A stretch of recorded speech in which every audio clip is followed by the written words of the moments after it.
and thank you for joining us for another episode of Getting Bookish. I'm Shawna. And I'm Liz. Hi. I feel like we haven't been on here for a while, but it's I just know. that January has seemed like such a long month. I Yes. see those memes going around. They're like, it's it's January 2020 for the past 5 months or something like that. Right. That's how it feels. But as we always say every single month, especially if you've been listening, you know this is one of our favorite podcasts because we love talking about the books that we've read over the course of the past month. And Liz and I actually haven't talked as much this month as we usually do, off the podcast because she's been so busy with work and all of this stuff. So I kind of don't even know what you've been reading. So I'm really excited to hear. I know a couple of the things, but I'm like, I don't even know how many books you read. So I'm super excited to know what you read. So go ahead and jump right on into it. All right. So I actually read quite a few books this month because the month started really strong for me. And then I started working again. I mean, I've worked all along, but like outside of my home, started working again like a week and a half ago. And then I kind of like lost that momentum. But however, I've read a lot of books this month. I've read 12 Oh books my in January. goodness. I know. And I didn't even finish a book in the last week. So Wow. that just shows how many books I read the first 2 weeks. And I read some really, really good ones. I read a couple not so good ones, but let's chat about it. So the first book I read is Flame in the Mist by Renee Adaya. I think it's actually Adia, but I like pronouncing it Adaya. Anyway, Flame in the Mist, she wrote another series that I had read, so that's why I picked this one up. I didn't like this one quite as much as the other series. This was a 3-star read for me. It was just kind of average. It has like these great like Robin Hood themes to it, but it takes place like in ancient fantasy Japan. But I don't know, like I actually have a sticky note in here that's about halfway through the book and it says, I don't quite get this story. I love that you made a sticky note of that. I know, it's right there.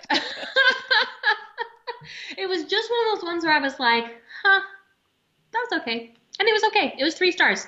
And you know what? 3 stars just means it's an average read. It's just not above average. 3 stars is fine.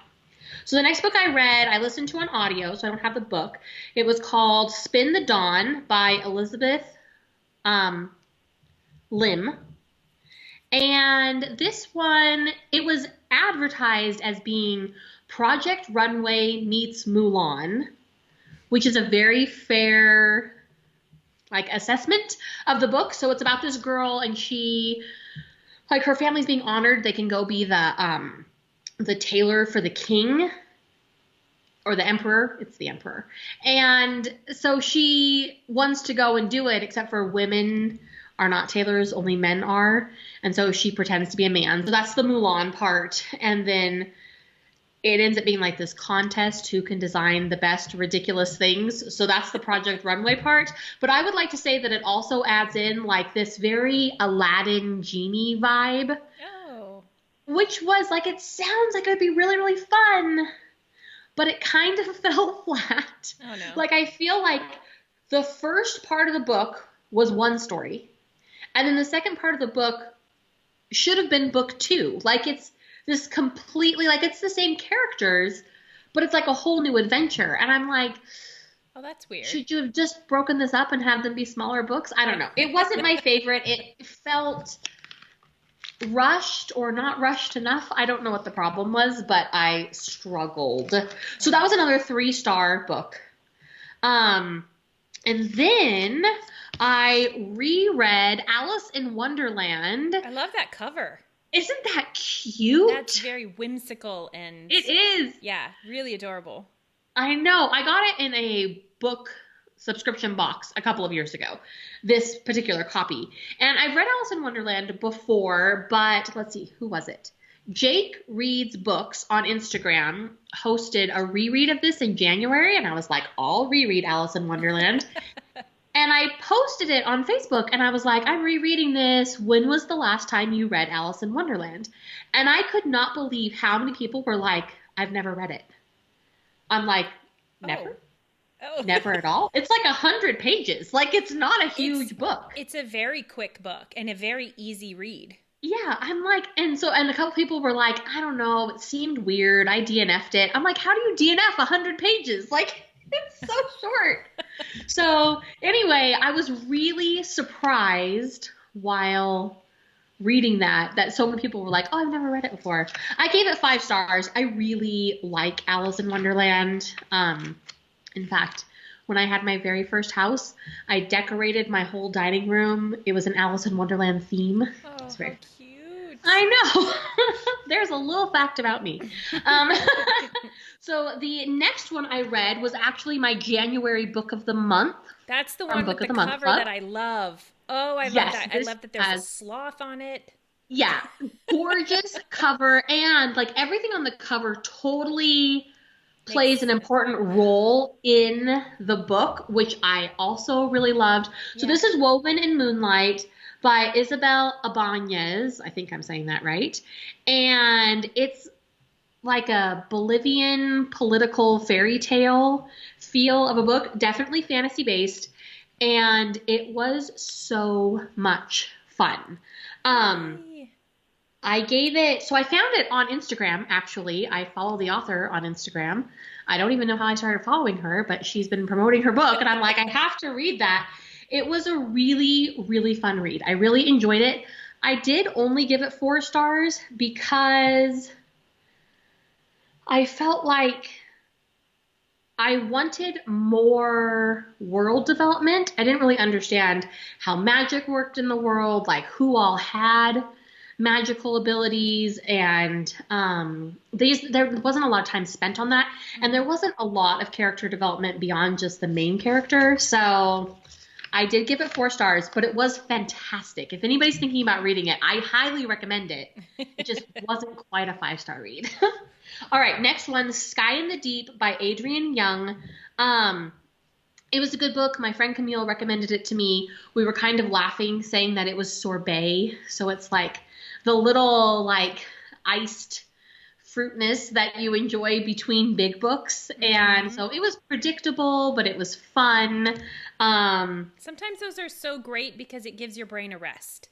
Exactly. And that's exactly what this one did. Because I had read so many books so close together. Yeah. This was like this nice, like fun read. It was definitely 3 stars.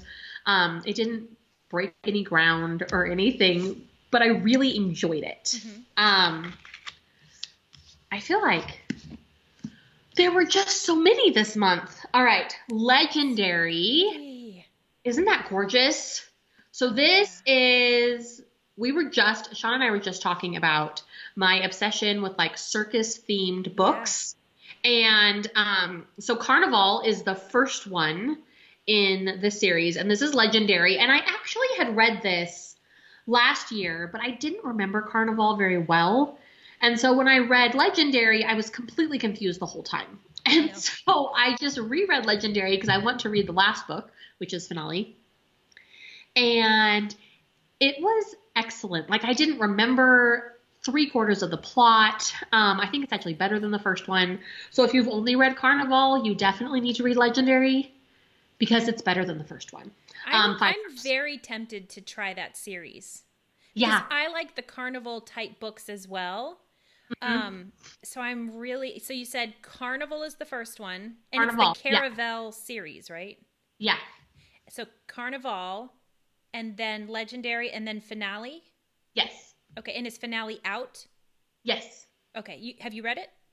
No, not yet. Okay. It's right back there. Right there on the shelf. Yeah, I think I might give that a try because it just sounds and looks really interesting. It's really fun. So the first book, it follows one sister's point of view really closely. It's not first person, but the first book follows one sister, and then Legendary follows the other sister really closely. Oh, I love that. I read a series like that before, and I loved it. I thought it was so cool to see 2 different points of views. Yes. And I think the reason why I was so confused when this one started was because I didn't realize that switch had taken place. And I'm Oh. like, why does she like this guy now? I Yeah. thought she liked the other guy, and why is she saying this? Like, this seems so out of character. And it's because it's a different character, but I didn't remember it well enough to like know that. So yes, read them closer together. That's my recommendation. Like, don't wait 2 years in between. I had to wait for the next one to come out, but they're all out now, so read them in a row. Um, so my next book, if you've been listening for a couple of months, I read The Cruel Prince, like that series by Holly Black, and I was like, I thought I didn't like Holly Black, but this series was fantastic. And so now I've been trying to read other Holly Black books because I'm like, other of her books must be fantastic, and they aren't, in my opinion. Oh no. So I read Tithe, which is the first book in her Modern Fairy Tales series, and people love this book. They love it. Like, they come into the bookstore and tell me how much they love it. Like, this is when you ask someone what they love about Holly Black, it's this series. And I hated it. Oh no. It was terrible. Like, I listened to it on audio, which is my preferred format. So usually I like a book more when I'm listening to it.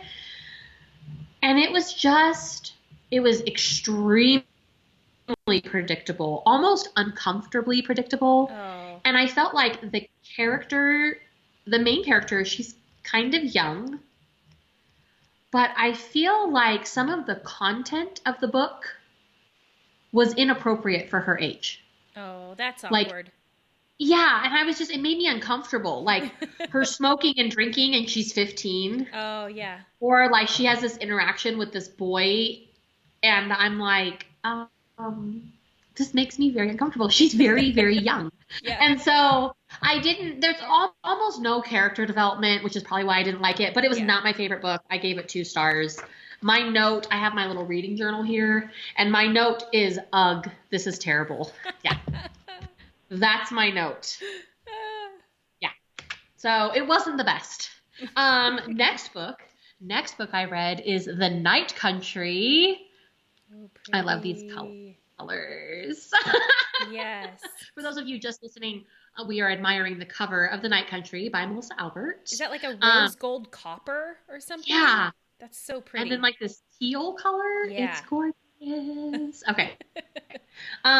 So this is the next book in the Hazelwood series, and it definitely didn't disappoint. It was 5 stars for sure. I love so Tithe was uncomfortable because I felt like they were trying too hard to make it be like kind of gritty and interesting. Mm-hmm. Like, this is in like a really honest way, gritty and interesting, and I loved it. So I think it's just like an approach, the difference in the approach. Right. But yes, The Night Country, 5 stars. Very, very enjoyable.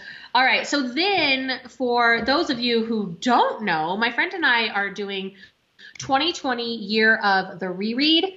So these books, they're all 5-star books for me. So I'm just going to tell you that I read them. So our January 2020 year of the reread books were Six of Crows by Leigh Bardugo.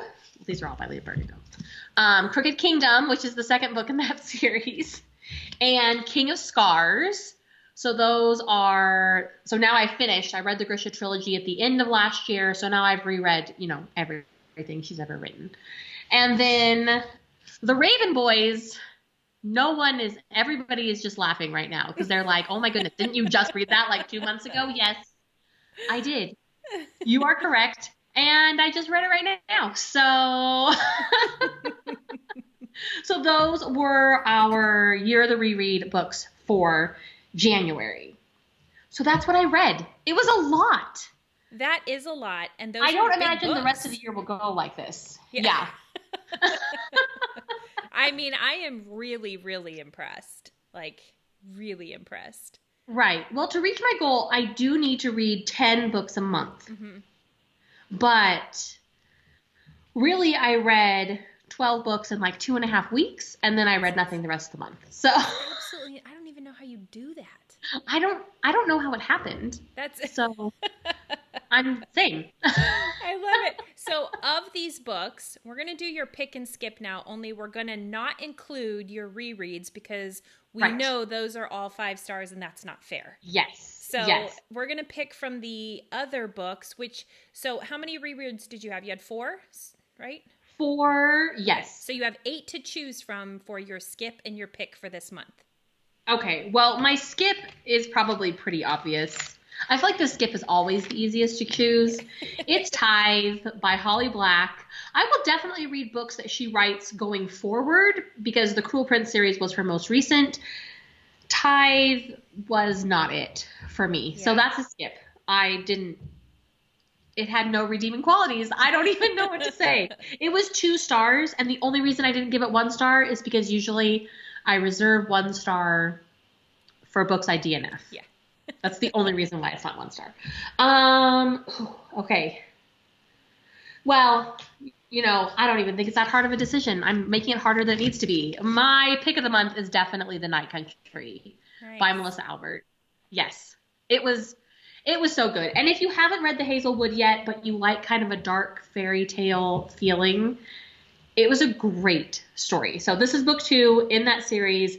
That is my pick of the month for sure. Awesome. Now, go ahead. Oh, I was going to say, are all of those books out? You said that's book number 2. So this is book number 2, and it just came out this month. Oh, okay. So is So there it going came to be out a 3? the first week of January. Yes, I would think so. Yeah. Cool. Yay. Okay. So I'm ready.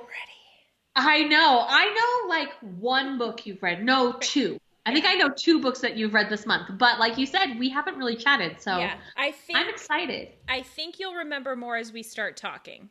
Maybe. So the first book I read, I was really excited to start. I was really excited to start my year off with a bang, with a book that like everybody's talking about, so I could be like in the conversations, and I should know better. I should know better, right? Like, why do I do that? This does not go well for us when Never. we try to read books everyone's excited about. Never. And so the book that I chose was The Dutch House by Anne Patchett. I had been recommended this book by so many people that I was like, it's got to be amazing. And so I thought, okay, do I want to read it? And then somebody said it is narrated by Tom Hanks. So I thought, well, I can't pass that up. So I did the narrated version, and listening to Tom Hanks read me a story was literally the only good thing about this book. And even that I was barely hanging on by a thread. And as I'm listening to this book, it almost seemed like he got bored halfway through. I don't know if it was just my brain, thinking that, but I was like, he's not doing as excitable of a job with the characters anymore. It's just like, we all want this book to end. Right. And I think my problem was, you know how you said a lot of books are plot-driven, character-driven, or world building? This had none really to me. I know other people think differently, but it's just about these siblings that have memories about this house. That's literally it. And nothing moved beyond that. For me, I didn't feel like there was any character building. And some people disagree, but I just couldn't. And there was really no plot. There was no world. It was probably one of the most boringest books I have ever read in my entire life. Now, did you finish it? I finished it. Why? Because Tom Hanks was reading it. That's probably the only reason. No. And I didn't want to start my year off with a DNF. Right. If I had been reading the book, I would have stopped for sure. So if you loved The Dutch House, please come to our Facebook page, Getting Bookish, and let me know why you loved it. Maybe I missed something, because I'm just not feeling it. I will probably have the same group of people who loved the Crawdad book come after me with this book. How did you not like that? Okay, my next book was 5 Feet Apart by Rachel Lippincott. Do you remember our conversation about this one? I do now. Right. So I'm reading this book, and it was a last minute grab from the library. I saw it on the shelf and I thought, oh, I've heard a lot about this. I'm going to get it. I know it's supposed to be a tearjerker. It's about cystic fibrosis and these kids that are in the hospital that have it. And I'm like, okay, my heart is going to bleed all over the place. But I'm going to read it. And as I'm reading it, there was something really bizarre going on. I wasn't feeling anything for anybody or anything. And it was such a weird experience. And so I messaged Liz and I was like, Liz, what? There's something wrong with this book. Can you help me figure out? Right. Can you help me figure out what happened? And Liz, can you explain really quick what they did to this book? So I looked it up real quick because Shawna didn't want to get any spoilers by looking it up herself. So I looked it up real quick, and it turns out that very similar to the book Cursed that I read a couple months ago, 5 Feet Apart was written based off of the screenplay. So it wasn't an original story idea. Well, it was for the people who wrote the screenplay, but they brought in another person, the author, to write this book based on that story before the movie came out. So that it could provide hype for the movie. Right. So that was what the article I read said, was they used it as like a piece of advertisement. And in doing so, you have a book that really has no depth because it's written quickly and it's written for the purpose to promote the movie and not so much the heart of the story. And it was very, very obvious. As soon as you told me that, I was like, okay, that's why. That's why I feel nothing. Well, and I think that's because you know how you always see like that meme or whatever it is on Facebook where it's like the iceberg and like the part sticking out of the top of it, they're like, this is the movie, but this whole thing is the book. Mm-hmm. But when you base a book off of a movie, is it even smaller than the part sticking out of the water then? Yeah, it's bizarre. It's a really bizarre feeling. I finished it and I didn't cry at all. However, I think I would probably cry at the movie because they probably put a lot into the movie. The book, I wasn't feeling anything. So I think I gave that 2 stars. Oh, at the Dutch House, I gave 1 star. 5 Feet Apart, 2 stars, I think. I don't know.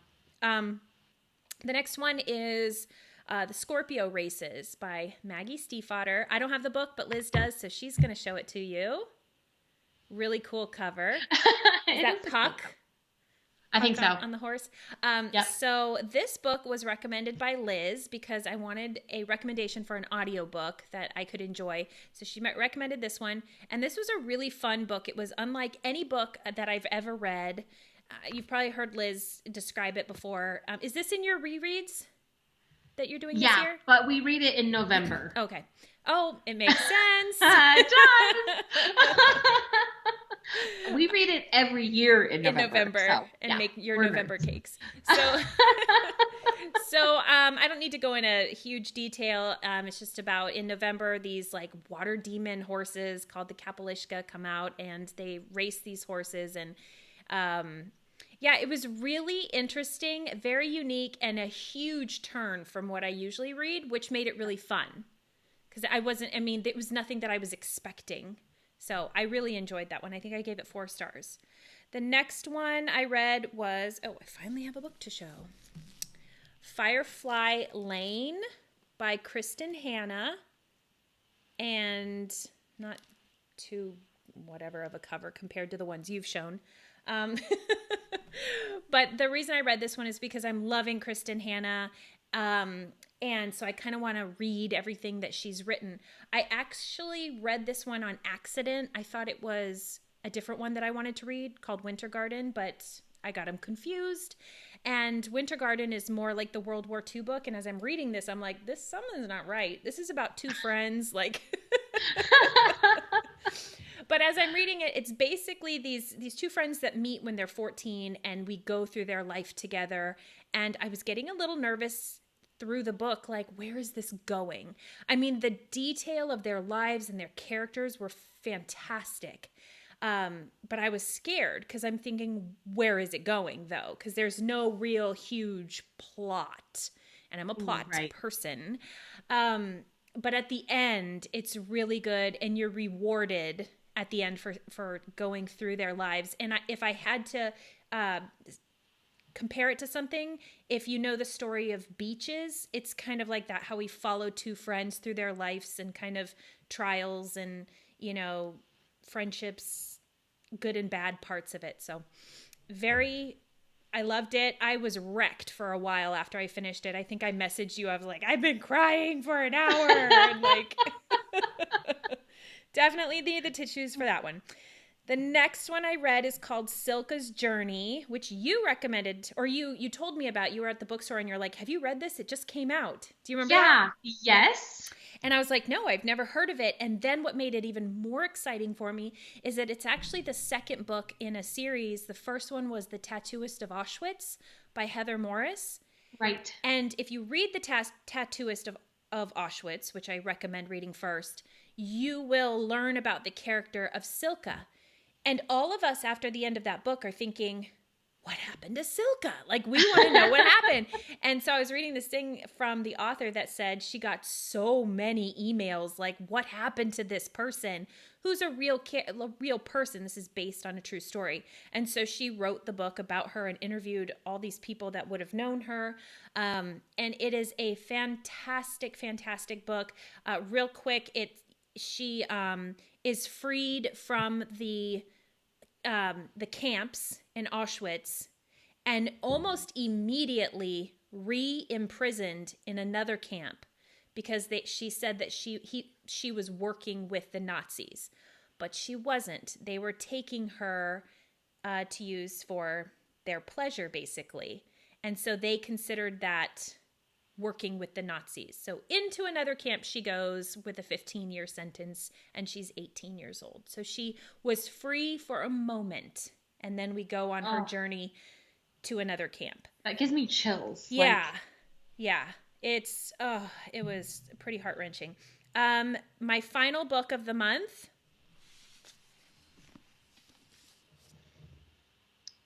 this is Ready Player One by Ernest Cline. And I've had this on my shelf for a while, but I guess I knew that it was a gamer book, but I never really gave much thought to it. And then I just grabbed it and I started reading it. And I probably talked everyone's ear off about this book so much. I love it. I love it. I love it. I love it. And I was telling Liz, I was like, I found my favorite book. I was like, I don't need to read anymore. Like, I'm done reading. No more books for me. I found my favorite book. And it's funny because it's in the sci-fi category, but which Camille was like, you like a sci-fi book, but I'm like, it's a gamer book. It's all about like video games and 80s pop culture and like programming and like, I don't know, 80s movies, 80s music, and you're moving through a virtual reality. And so like so much of my life has revolved around gaming, which sounds so nerdy, but I swear he was taking little snippets of my life and putting them in this book, like inside jokes that the character would have with other characters. I'm like, I've said that. Like, this is weird. Did I ever play with it, like this person in a like a world like game and I didn't know it, and like, do I know you? It was so bizarre. And I'm reading this and I'm like, this is like my life in a book. And I know it's so geeky and nerdy, but I loved it so much. And I will reread it, and I'm going to listen to it because it's narrated by Will Wheaton. And so I'm super excited to listen to it. There is a movie. I'm not sure I want to watch the movie because I'd be so sad if it ruined it for me. Right. But yeah. And I was noticing on Goodreads, it says #1. There's going to be a second book coming out. So do you feel like it left off like it would have a second book? No, I was very pleased with the ending. It didn't end as I expected, but it wasn't a bad expectation. It was like, I was so scared. Like, it was a 5-star for me all the way. And I'm like, oh my goodness, everything is hanging on to the ending. And then I was like really pleased with the ending. And so I can't see where he would do a second book. I mean, I guess I could, but it didn't leave off with unanswered questions. Right. Like if there wasn't a second one. So that almost makes me nervous too. Like, you know how sometimes the book standalone is so good and you're like, they really didn't need a second one, but we'll see what happens. So those are the Yes. books I read for January. So, I mean, honestly, if I had to guess right now, I could probably guess, but we would love to know for sure, what is your pick and what is your skip We will of the go month? with my pick because I just want to. It's Ready Yeah. Player One. So easy. Oh my goodness, I love it so much. Okay, my skip of the month is gonna have to easily be The Dutch House by Anne Patchett. So my first book of the month, terrible. My last book of the month finished with gold stars. Well, So I'm glad your last book of the month was yes, amazing. yeah, Especially since your first was terrible. yeah, exactly. And I finished this book a couple days ago, so I had plenty of time to read another one, but I didn't want to. I just wanted to sit with this in my brain for a while and start over for February because I was so much in love. But those are my picks and skips of the month, and I'm pleased. I did 6 books. They're kind of all over the place, but that was fun for me. So Nice. Very nice. Well, we have had so much fun reading this month. We hope you guys have as well. We would love for you to come hang out with us on Instagram and Facebook because that's where we're talking about books all the time. Mm-hmm. So you can come over there, tell us what you're reading, see what we are reading right now at this very moment. Maybe not this very moment, but... And thank you so much for being here. If you're checking us out on YouTube, please comment, like, and subscribe. Let us know what your favorite book was that you read in January, or if you haven't read one in January, what you are hoping to read in February. And if you are catching us on podcasts, hello, friends. Please subscribe and leave us a review. Those reviews help us so much. Thank you so much for hanging out with us this month, guys. We can't wait to be back in February. Have a super month. yeah, Bye. Thanks for listening. We hope you enjoyed hanging out with us. Don't forget to check us out on social media and